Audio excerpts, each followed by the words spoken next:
जय हिंद दोस्तों। तय दोस्तों, आप सभी का फिर से एक नए वीडियो पर स्वागत है। चलिए दोस्तों, आज हम आप लोगों को फिर से बताने वाले हैं गणित का वायरल प्रश्न। जी हाँ दोस्तों, अगर आप भी क्लास 10th में हैं और 2026 में फाइनल बोर्ड एग्जाम देने वाले हैं तो आज का क्लास काफ़ी इंपॉर्टेंट है। अगर आज का क्लास नहीं देखे तो समझिए कुछ नहीं देखे। जैसा कि आप सभी को पता है कि आप लोगों का जो मैथ्स का पेपर होने वाला है, यानी गणित का जो पेपर होने वाला है, वो 18 फरवरी को फाइनल पेपर होने वाला है। ठीक है, और आज के क्लास में हम लोग केवल 18 फरवरी का वही क्वेश्चन करेंगे जो आपसे डायरेक्ट पूछा जाएगा मैथ्स में। ठीक है, तो जल्दी से आप लोग क्लास को देख लीजिए, बढ़िया से समझ लीजिए, क्योंकि समय कम है आप लोगों के पास। ठीक ना। आइए, जो गणित का क्वेश्चन हम आप लोगों को अभी दे रहे हैं, ये सारा क्वेश्चन आपका वायरल प्रश्न है। वायरल प्रश्न कहने का मतलब देखिए, जितना क्वेश्चन दे रहे हैं ये सारा गेस क्वेश्चन है। ठीक है, ये सारा क्वेश्चन जो है रिपीटेड क्वेश्चन है, सारा क्वेश्चन वीवीआई क्वेश्चन है। मतलब जितना क्वेश्चन दे रहे हैं इससे बाहर नहीं आएगा। मेरे कहने का मतलब ये है, ये जितना पढ़ के जाइएगा उसी में से सारा क्वेश्चन लड़ जाएगा। ठीक है, चाहे आपका एग्जाम प्रथम पाली में हो, ठीक है, चाहे आपका एग्जाम प्रथम पाली में हो या फिर द्वितीय पाली में, दोनों पाली के स्टूडेंट देकर जाएंगे, दोनों के लिए ज़रूरी है। और ये 100% देखिए आप लोगों को रट जाना है, लड़ेगा ही लड़ेगा क्वेश्चन। ठीक ना। और अब की बार मैथ्स में 95% पार करना है। क्लियर है ना। तो ईमानदारी से जो बढ़िया से देख लेगा, ये जितना भी क्वेश्चन अभी दे रहे हैं 110% 18 फरवरी को देखने को मिलेगा। और ये आप लोग लिख लीजिए कॉपी में, जितना दे रहे हैं इससे बाहर नहीं आएगा तो नहीं आएगा। क्लियर है ना। चलिए, तो फटाफट से चैनल को सब्सक्राइब कर लीजिए ताकि आगे का जो भी इंपॉर्टेंट क्लास है इसी तरह से आप लोगों के पास पहुंचता रहे। क्लियर। आइए थोड़ा सा हम लोग आगे बढ़ेंगे। ठीक है, और चीज़ों को पहले हम लोग डिटेल में समझ लेते हैं। उससे पहले आप लोगों से 1 मिनट का समय लेते हैं और आप लोगों को कुछ समझाना चाहते हैं, समझ लीजिए।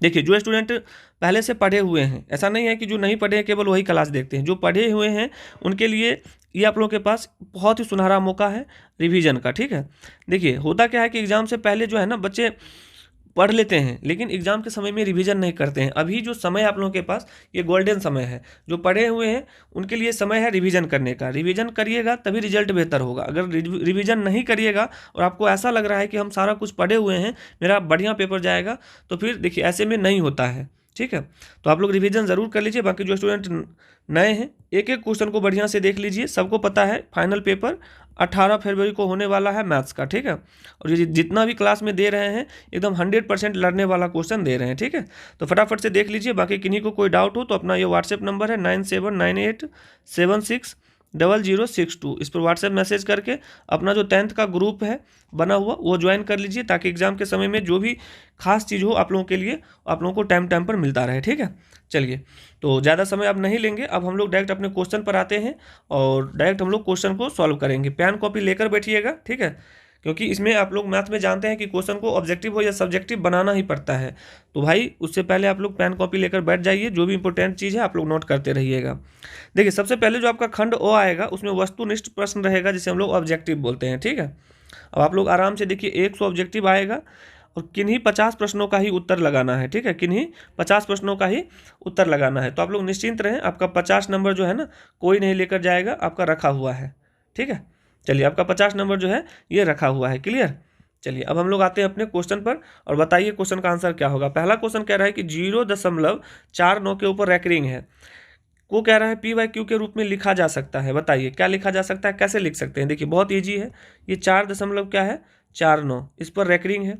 हम बताए हुए हैं कि ऊपर वाली संख्या को एज उसी प्रकार से लिख दीजिए। देखिए ऊपर वाली संख्या को एज उसी प्रकार से लिख लेंगे, 49 है, और जितनी संख्या पर रैंकरिंग हो उसके बदले में उतना ही 9 लिख देना है। 49/99 ऑप्शन नंबर बी हो जाएगा। कटने वाला रहता तो काट लेते। ठीक है, लेकिन 49/99 नहीं कटेगा, इसलिए हमारा आंसर ऑप्शन बी हो जाएगा। क्लियर। आइए फटाफट से हम लोग क्वेश्चन कर लेते हैं, समय कम है, 18 फरवरी को एग्जाम है और ज़्यादा इधर उधर भटकेंगे तो भटकते रह जाएंगे। ठीक है, क्योंकि हम जानते हैं, देखिए 10th का जो सिलेबस में है ना, बता देते हैं। 10th के जिस सिलेबस में है, 2 ही सब्जेक्ट को लेकर बच्चे परेशान रहते हैं। एक आपका है मैथ्स का और दूसरा आपका है एक संस्कृत का। ठीक है, 2 सब्जेक्ट में अगर कमांड है आप लोगों का बढ़िया, तो समझिए पेपर बहुत बढ़िया जाएगा। ठीक है, तो मैथ के लिए टेंशन नहीं लेना है। जितना क्लास दे रहे हैं एकदम 95 का हम गारंटी लेते हैं। अगर जितना दे रहे हैं ऑब्जेक्टिव 50 में 50 सही होगा। सब्जेक्टिव का क्लास भी दे रहे हैं, आप लोग देख लीजिए। संस्कृत में लगभग ऑब्जेक्टिव तो दे ही रहे हैं, ऑब्जेक्टिव सब्जेक्टिव का क्लास थोड़ा बचा हुआ है। ठीक है, तो इसमें टॉपिक है, ज़्यादा कुछ नहीं है इसमें। इंपॉर्टेंट सिर्फ टॉपिक आप लोगों को समझना है, वो हम आपको समझा देंगे। ठीक है, चलिए बहुत जल्द समझा देंगे, आप लोग निश्चिंत रहें। क्लियर। आइए क्वेश्चन में क्या कह रहा है, निम्नलिखित में कौन अपरमेय संख्या है। बहुत इजी क्वेश्चन है ना। अब आप लोग इसका आंसर दीजिए। अपरमेय संख्या कहते हैं वैसी संख्या को जो रूट से पूर्ण रूप से बाहर नहीं निकलता हो। भाई 49 को निकालेंगे ये 7 होता है, निकल गया। 36 को निकालेंगे 6 हो जाएगा, 16 का 4 हो जाएगा, 27 नहीं निकलेगा, ऑप्शन सी हो जाएगा अपरमेय संख्या। क्वेश्चन नंबर तीसरा में कह रहा है बहुपद 10x-25 का शून्यक। जब भी शून्यक पूछे तो समझ जाइए x का मान। किसका मान पूछ रहा है, x का मान। अब क्वेश्चन देखिए, कह रहा है 10x-25 बराबर हम लोग क्या करेंगे, 0 करेंगे। यहाँ से हो जाएगा 10x बराबर माइनस का 25 बराबर की ओर से आ जाएगा प्लस का 25। यहाँ से हम लोग क्या करते हैं, x बराबर निकालते हैं। x बराबर क्या हो जाएगा 25 और गुना में 10 है, भाग में चला जाएगा, काट लीजिए। 5 दूनी 10, 5 25, ये कितना आ गया आपका 5/2 और यही हमारा आंसर होगा 5/2, ऑप्शन नंबर ए। एकदम इजी क्वेश्चन है, ठीक है। देखिए एग्जामिनर को ये बात पता है कि ऑब्जेक्टिव एक ही नंबर का रहता है, इसलिए ज़्यादा कुछ भारी भरकम नहीं देगा, कोई तोप नहीं दे देगा जो आप लोगों से बनेगा ही नहीं। सिर्फ आप लोग पहले सीख लीजिए तरीका क्वेश्चन कैसे बनाया जाता है, दिक्कत नहीं होगा। सीख कर नहीं जाएंगे तो भाई दिक्कत ही दिक्कत है, ठीक है। तब तो एक भी क्वेश्चन नहीं आप लोगों से बनेगा, भले तुक्का जितना लगा लीजिए, ठीक है। कह रहा है बहुपद 3x² + 8x + 10 का घात क्या होगा। दोस्तों घात जब भी पूछे तो समझ लीजिए चर के बारे में पूछ रहा है। चर का जो अधिकतम पावर होता है वही हमारा घात है। अब हम आपसे पूछ रहे हैं कि बताइए इसमें चर क्या है, तो आप कहेंगे गुरुजी x जो है ना ये हमारा चर है, इसमें घात क्या होगा। तो देखिए यहाँ घात 1 होगा, कुछ नहीं है तो 1 है, यहाँ 2 है, तो अब घात क्या होगा, अधिकतम जो पावर होता है, तो अधिकतम पावर 2 है, तो यही हमारा घात होगा, ऑप्शन नंबर बी। ये सब क्वेश्चन में समय नहीं लेना है, बिना पेन चलाए आप लोग क्वेश्चन को उड़ा दीजिएगा। कह रहा निम्नलिखित में कौन द्विघात समीकरण है। देखिए द्विघात समीकरण के बारे में हम आपको पहले ही बता दिए हैं, ठीक है। देखिए द्विघात समीकरण में क्या होता है कि देखिए जो x का मान है ना तो रूट में होना चाहिए, ना ही x का मान बटा में होना चाहिए, ना ही x के पावर में कुछ होना चाहिए। अगर इस तरह से कहीं भी दिख रहा है तो उसे पहले काट लीजिए, क्योंकि ये सब द्विघात में नहीं होता है। द्विघात में जो चर होता है ना वो बिल्कुल फ्रेश वैल्यू होता है, समझ गए। तो अब आइए हम लोग जरा ऑप्शन पर एक नज़र डालते हैं। पहला ऑप्शन में देखिए x हमारा रूट में है, ये ऑप्शन नहीं होगा, पहले काट लीजिए, ठीक है। अच्छा यहाँ देखिए, यहाँ भी x हमारा क्या है, रूट में है, पहले काट लीजिए, ये नहीं होगा। अब यहाँ पर समझिए, यहाँ पर क्या है a+b², इसे सॉल्व करेंगे तो कहीं ना कहीं हमारा x² आएगा, यहाँ भी हमारा x² है, ठीक है। तो ये हमारा कितना हो जाएगा, 2x² तो आएगा कहीं ना कहीं, तो ये हमारा क्या होगा, ये हमारा द्विघात समीकरण हो जाएगा, ठीक है। बात समझ गए, ऑप्शन सी हो जाएगा। अगला देखिए क्वेश्चन नंबर देख लीजिए 6 में क्या रहा है, द्विघात बहुपद x² + 4x - 12 के शून्यक। अब फिर से आ गया शून्यक, अब समझ गए। शून्यक जब भी बोलेगा तो क्या, शून्यक जब भी बोले तो x का मान आपसे पूछ रहा है, ठीक है। अब x का मान हम लोग कैसे निकालते हैं। अब देखिए अब आप लोग इसमें गुणनखंड बनाने के लिए मत बैठ जाइएगा, नहीं तो समय ही आपका लॉस जाएगा और कुछ नहीं होने वाला है, ठीक है। हम इसका शॉर्टकट तरीका समझाए हुए हैं आप लोगों को, बढ़िया से याद कीजिए। हम आप लोगों को बताए हैं, यहाँ पर जैसे देखिए x² का गुणांक कुछ नहीं तो 1 है ना। अब हम लोग क्या करते हैं, पहली संख्या को तीसरी संख्या से गुना करते हैं, आप लोगों को पता होगा। तो देखिए 12 को 1 से गुना करेंगे तो ये आपका क्या होगा, ये आपका -12 हो जाएगा, ठीक है। अब -12 को 2 पार्ट में हम लोग इस तरह से तोड़ेंगे जिससे क्या हो कि बीच वाली संख्या +4 आ जाए। तो आप कहेंगे गुरुजी +6 और यहाँ पर -2 कर लीजिए। गुना करेंगे दोनों को तो -12 भी हो जाएगा, और दोनों को अगर जोड़ेंगे तो ये हमारा क्या आ जाएगा, 4 भी आ जाएगा, यानी कि बीच वाली संख्या भी आ जाएगा। इसका मतलब क्या हुआ जानते हैं, इसका 2 शून्यक आया, एक शून्यक आपका 6 आ गया और एक शून्यक -2 है। लेकिन इसका आंसर ये सही नहीं है। इसका आंसर सही क्या होगा, x बराबर देखिए ये प्लस में है तो माइनस में हो जाएगा, और ये माइनस में है तो प्लस में हो जाएगा। तो -6, +2 देख लीजिए कहाँ है, -6 और +2 ऑप्शन किस में दिया गया है, ऑप्शन बी में दिया गया है, ठीक है, ऑप्शन बी में दिया गया है। अच्छा -6 + 2 ऑप्शन सी में दिया गया है, ऑप्शन सी आपका सही आंसर हो जाएगा, ठीक है। गुणनखंड बनाने के लिए मत बैठ जाइएगा, नहीं तो समय बर्बाद होगा आपका।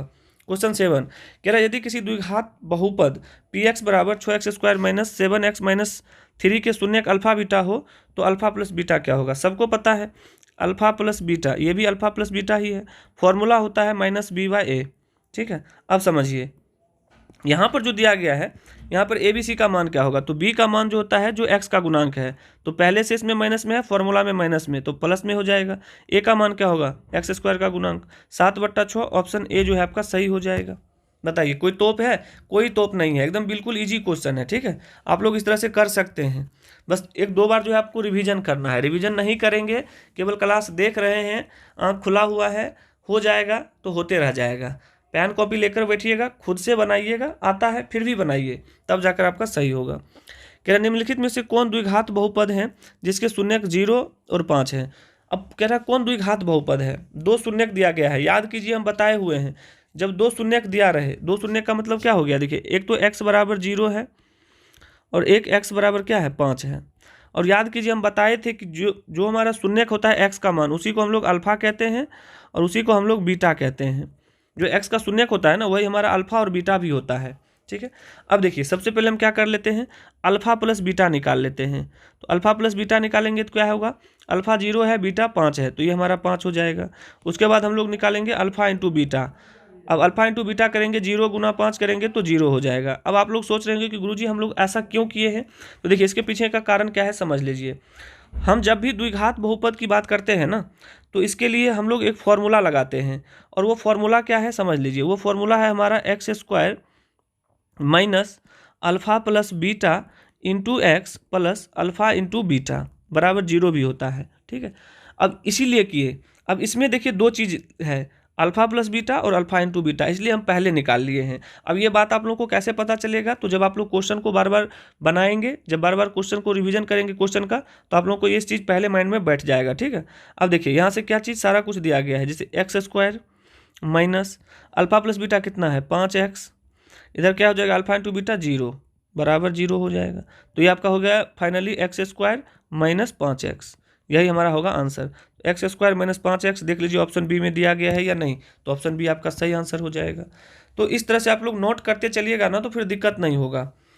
क्वेश्चन 9 में कह रहा है कि a का मान जिसके लिए समीकरण निकाय ax प्लस 10y बराबर 9 और दूसरा है 2x प्लस 5y बराबर 11 का कोई हल नहीं है तो इसका आंसर क्या होगा, a का मान। अब देखिए क्वेश्चन कितना शानदार पूछा है, याद कीजिए हम बताए हुए हैं इसमें 3 कंडीशन होता है। जब कोई हल नहीं होता है इसका मतलब है ये कैसी रेखाएं हैं, समांतर रेखाएं हैं। ये कैसी रेखाएं हैं, ये आपका समांतर रेखाएं हैं। और समांतर रेखाओं में क्या होता है, इसका कंडीशन a1 बट्टा a2 बराबर b1 बट्टा b2 और बराबर नहीं होता है c1 बट्टा c2। ये सब आप लोगों को पता होना चाहिए, ठीक है। अच्छा समांतर में यही होता है और हल जो है इसका कोई नहीं होता है। तो अब हम लोग आराम से कर लेंगे। देखिए a1 कितना है, a1 होगा x, ये a1 क्या होगा a हो जाएगा तो a बट्टा a2 कितना होगा 2 तो ये हो जाएगा 2 बराबर b1 कितना है 10 तो ये हमारा हो जाएगा 10 अब बट्टा b2 कितना हो जाएगा 5 तो ये हमारा हो जाएगा 5। बाकी इधर वाला लेना ही नहीं है क्योंकि ये बराबर के नहीं है, ये बराबर नहीं दिया गया है। अब ऐसा कीजिए आप लोग काटा पीटी कर लीजिए, यहाँ से 5 दूना कितना होगा 10, क्रॉस गुना कर लीजिए, ए बराबर कितना आ जाएगा 2 दूनी 4, ए बराबर 2 दूनी 4। ऑप्शन नंबर देख लीजिए, ऑप्शन नंबर डी में दिया गया है। बताइए क्या ये सब क्वेश्चन अगर आपके एग्जाम में आएगा तो छोड़ दीजिएगा, अगर छोड़ देते हैं तो समझिए कि आप लोग जो अभी पढ़ रहे हैं ना ये आपका पढ़ना व्यर्थ हो जाएगा, ठीक है। देखिए क्वेश्चन 10 में कह रहा है कि 2x² प्लस 5x माइनस 12 का एक मूल क्या होगा। देखिए मूल हो शून्यक हो जो भी बोले दोनों एक ही चीज़ होता है, मतलब x का मान आपसे पूछ रहा है। अब देखिए सिंपल में क्या करेंगे, अब बहुत सारे बच्चे क्या करेंगे ना, या तो द्विघाती बहुपद द्विघात सूत्र का फॉर्मूला लगा कर निकालेंगे या फिर गुणनखंड बनाने का जो तरीका है वहाँ से निकालेंगे। हम कहते हैं इसमें आपका टाइम बर्बाद होगा और इससे आपको कुछ हासिल होने वाला है नहीं, ठीक है। मान लीजिए अब इस क्वेश्चन को बनाने में सपोज डेट कि अगर आप मान लीजिए कि 5 मिनट का समय ले रहे हैं, अब 5 मिनट में पता चलेगा कि आगे आप लोग 10 क्वेश्चन बना रहे हैं, तो 1 नंबर के लिए आप लोग 10 नंबर छोड़ रहे हैं क्योंकि टाइम का सारा खेल होता है एग्जाम में। और टाइम निकल जाएगा तो फिर ऑब्जेक्टिव का जो कॉपी है ना वो ले लिया जाएगा, तो फिर आप लोग मुंह ताकते रहिएगा, कुछ हाथ नहीं लगेगा, ठीक है। चलिए हम जैसा कि आप लोगों को बताए हैं निकालने का एक ही फंडा है, आप लोग पहली संख्या को तीसरी संख्या से गुना करेंगे ना। अच्छा गुना कर लीजिए, कितना होगा 12 दूना माइनस में 24, माइनस में कितना आ गया 24, ठीक है, माइनस में 24 आ गया। अब आप सभी को पता है कि इस -24 को हम लोग 2 पार्ट में ब्रेक करेंगे, ठीक है, तोड़ेंगे। तो 2 पार्ट में हम लोग कैसे कैसे तोड़ेंगे ध्यान से समझिए। 2 पार्ट में तोड़ेंगे इस तरह से, 2 पार्ट में इस तरह से तोड़ेंगे कि बीच वाली संख्या आ जाए। कैसी संख्या आ जाए, बीच वाली संख्या कितना 5 आ जाए, ठीक है। तो अब आप लोग बताइए क्या होगा, आप कहेंगे थोड़ा सा यहाँ पर दिमाग लगाना होगा। यहाँ पर हम लोग करेंगे प्लस में 8 और माइनस में 3। देखिए दोनों को गुना करेंगे तो आतरी का 24, ये माइनस की ये जो बीच वाली संख्या है माइनस ये भी आ जाएगा, और दोनों को ऐड करेंगे तो प्लस का 5 भी आ जाएगा। कोई दिक्कत नहीं, लेकिन याद रखिएगा ये आपका आंसर सही नहीं है। क्यों? अब इसके बाद क्या करना है, आपको ये ध्यान देना है कि अगर x² के गुणांक में कुछ है, जैसे x² के गुणांक में यहाँ पर -2 है, तो दोनों में आपको 2 से भाग देना है, ठीक है। क्योंकि पीछे हम ऊपर में बताए थे उसमें एक्स स्क्वायर का गुणांक कुछ नहीं था, 1 से भाग दीजिए नहीं दीजिए कोई फर्क नहीं पड़ता है, लेकिन यहाँ पर 2 है तो देना होगा। ठीक है, ये हो गया। अब x का जो मान होगा ये प्लस में है तो माइनस में आ जाएगा कितना, 2 चौका 8, माइनस में 4, यहाँ पर माइनस में है ना तो ये प्लस में आ जाएगा 3/2। अब देखिए इसका 2 मूल आ गया, एक -4 एक 3/2। अब देखिए कह रहा है एक मूल बताइए, तो एक मूल देखिए इसमें कौन सा दिया गया है, -4। ठीक है, तो -4 देख लीजिए ऑप्शन सी में दिया गया है, आपका ऑप्शन सी जो है एकदम सही हो जाएगा। तो दोस्तों इस प्रकार से अभी हम आप लोगों को टोटल कंप्लीट 10 क्वेश्चन बताए हैं। अब आप लोग जरा कमेंट करके बता दीजिए एक बार कि आप लोग का 10 में कितना सही हुआ। जितना भी सही हुआ होगा कमेंट करके बता दीजिएगा, लेकिन जितना क्वेश्चन दे रहे हैं ये सारा क्वेश्चन एग्जाम से पहले जो है आप सभी एक बार रिवीजन जरूर कर लेंगे, क्योंकि रिवीजन से ही आपका रिजल्ट बनेगा। बात समझ लीजिए, एक ही लाइन में हम बताएंगे, कट बात बताएंगे, रिवीजन से रिजल्ट बनेगा। रिवीजन नहीं करिएगा तो रिजल्ट बेहतर नहीं होगा। और मैथ में जो सोच रहे हैं कि पास कर जाएंगे तो बिना रिवीजन किए हुए पास नहीं कर सकते हैं, ये सच्चाई है। ठीक है, किन्हीं को चुभ गया होगा, लेकिन ऐसा हम वही काम करते हैं जो हमारे लिए ज़रूरत है। ठीक, और जो सही है। फालतू का क्या आपको बोल दे कि हाँ केवल देख लीजिए हो जाएगा, भाई देखने से नहीं होगा तो नहीं होगा, सिंपल बात है। ठीक है, तो इसलिए रिवीजन करना बहुत ज़रूरी है। समय कम है, आप सभी को पता ही है कि आप लोगों का फाइनल पेपर 18 फरवरी को मैथ्स का होने वाला है। किसका, मैथ्स का।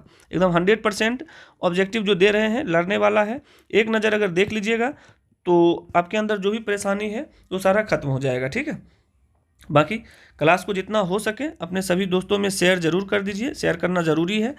आपका एक शेयर जो है हमें मोटिवेट करके रखता है, और यही मोटिवेट जो है ना एकदम रात भर जाग कर जो है ना क्वेश्चन तैयार करना, फिर क्लास देना, फिर आप लोगों तक पहुंचाना, ये सारा काम होता है। ठीक है, बाकी जो नए हैं चैनल को सब्सक्राइब कर ले ताकि आगे का जो भी क्लास है इसी तरह से आप लोगों के पास पहुंचता रहे। ठीक है, बाकी आप लोग तैयारी करते रहिए, समय कम है दोस्तों, बार बार समझा रहे हैं, लापरवाही मत कीजिए। ठीक ना, बाकी मिलते हैं फिर आप लोगों से अगले क्लास में, तब तक के लिए जय हिंद, जय भारत, वंदे मातरम।